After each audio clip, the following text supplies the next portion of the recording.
Hey, what's up? My name is Kelvin Wambua.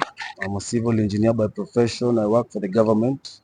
I work with Kenha, where we deal with the highways and roads. Also a member of the board of the Engineering Board of Kenya. I'm happy to be here, and I want to educate the youth on every matter concerning construction, travel, and adventure. So, Kevo, what made you want to become an engineer in the first place? I love building things. I love creating things from the ground, coming up with different ideas, designing different things, and seeing things into fruition from the ground, from nothing, and also impacting the community whereby once you construct something, it will be there for years and years, and people will get to see it, and also the next generation will look up to what the other people are doing. Also got inspired by a couple of mentors.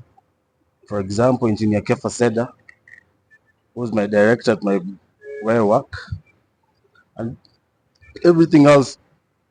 Basically, engineering is, and encourage young people and everybody in the field follow whatever they feel and to have a contribution towards society. Because at the end of it all, it's contribution. What did you bring to this universe? So, umeongea juu ya mentorship, sindio? How important is mentorship, especially to young people and going into trying to catapult their career from one level to the other? Uh, One thing I came to realize: you can never go anywhere if you don't have somebody who has been there. A mentor basically helps you to see the overall picture of the destination, because the mentor has been there and has done it. And I think every youth should have a mentor, because without a mentor, you don't have a blueprint of where you're going. You're just guessing. And mentors come in different forms. You might the neighbor next door, where you work, your boss, even your parent can be your mentor. What I will encourage the youth is to have mentors that have done what they would love to do. Listen to somebody who has done what you want to do in life. Don't listen to somebody who hasn't done, who isn't where you want to be.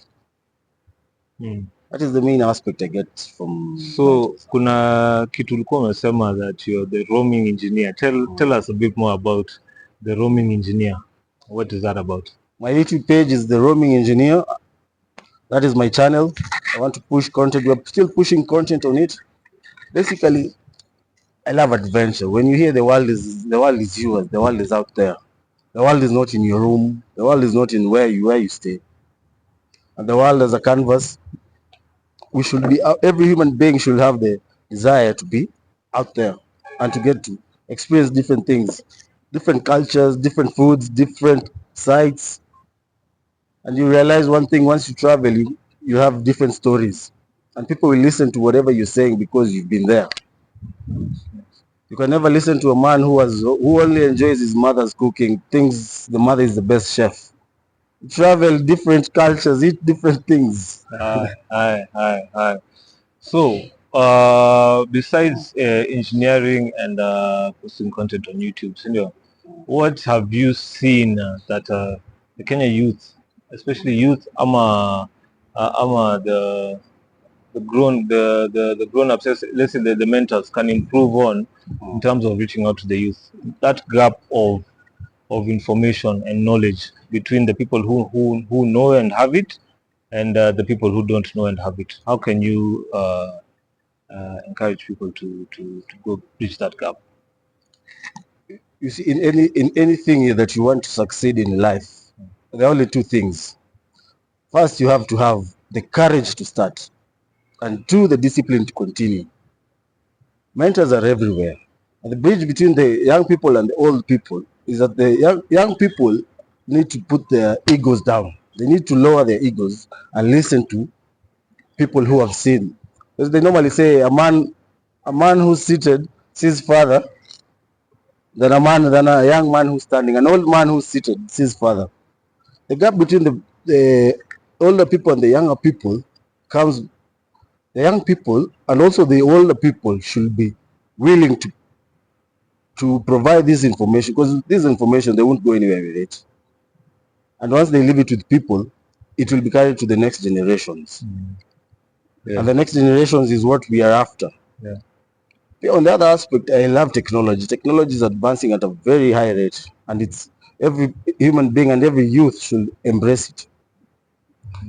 Because we're coming to a point where technology, our mentors didn't have the technology that we have, but they had different sources of information. And also like to encourage young people to read books and to read. Once you get a good mentor, learn to read books that they might be self-help, they may be different books that will help you in different perspectives in life. The other thing is also, once the only enemy to a man is his ego. And any man who doesn't have an ego has conquered most of the things. Also, the mentors peer should also look at the young people as the upcoming generation, not to stay in those positions thinking that they'll stay there forever. The world is ours, and once we feed the young people, the next generation will also have a group of able leaders and informed leaders. Okay. You said you work for the government. Yeah. How is it that you came about that decision to work for the government? Could you, right now, everybody is, actually amongst young people, we are against the government. So, like, how did you come about that decision? Like, I'm going to work in the government, and what are your future plans for working in that government? How far do you want to reach? Working for the government, I'm a technocrat. Let's start from there. What does, for people who don't know, People who don't know, what does a a technocrat mean? technocrat is an individual who uses his technical skills and applies them in the real life world, in the real life. And what the government of Kenya, I can't say I'm against what they're pushing, and I can't say I'm promoting what they're pushing. That is basically work, and there's an undisclosed an NDA that you normally sign. That whatever information that you get from the government, and the government is the people should also love the government. Because now, if you're having challenges with the government, that means who will lead our generations in the coming future.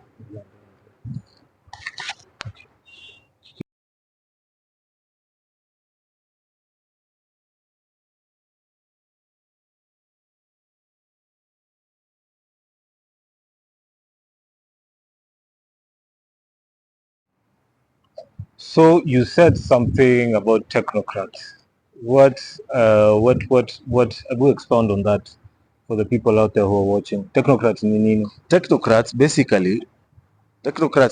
are individuals that use their technical skills to design things and to bring things into fruition.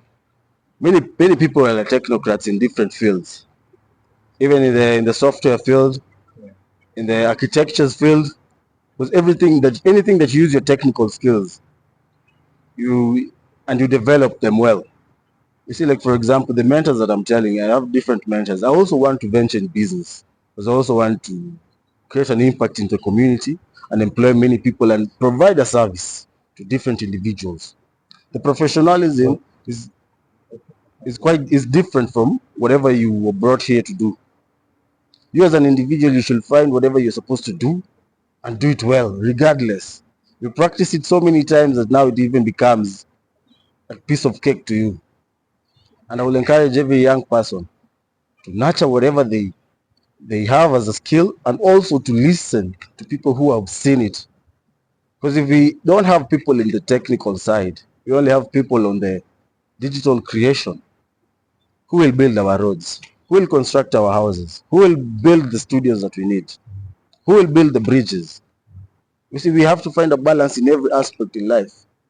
So would you say that is a problem that the government brought, or because universities zilikuja zikakuwa mingi, but the technical institutions zikakuja zikakuwa ndogo, but the technical institutions are the ones that have what you're talking about, the people who actually have, because you're an engineer, Yeah. And for every one engineer, there has to be 20 other people who work under you. Yeah. So is it how do you bridge that gap? Because the technical courses, nobody is taking them. Everybody is rushing to universities. Everybody wants to be an engineer, but they don't know there's so many other things down there. What can you say like about that?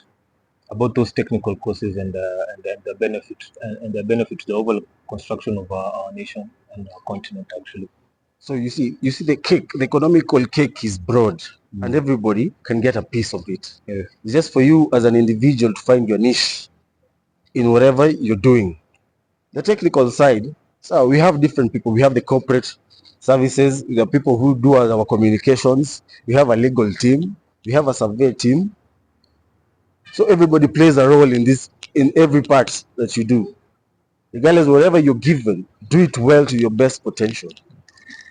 You're not working. You as an individual, you work and put in effort. Once you pay the price now, you don't have to pay the price in the future.